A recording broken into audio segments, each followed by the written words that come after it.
আসসালামু আলাইকুম। সিলেট মৌলভীবাজার জেলা, রাজনগর থানা, প্রিন্সিপাল রোডের আশেপাশেই। তো যাই হোক, এতটুকুই আমার অ্যাড্রেস। আজকে আমরা যাওয়ার কথা, তো আজকে যাইতে পারতেছি না। আমাদের লোক এখনো আসা বাকি আছে, আসতেছে।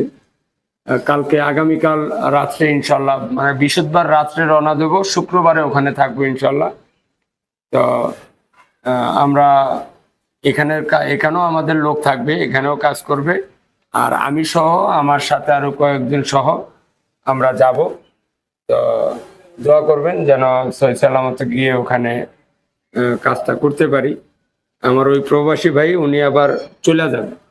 তো যাওয়ার আগে উনি থাকতে থাকতেই যতটুকুন কাজ করতে পারি, বাকিটা আমার নিজ দায়িত্বে করতে হবে। তো ইনশাল্লাহ আগামীকাল মৌলভীবাজার দেখা হচ্ছে।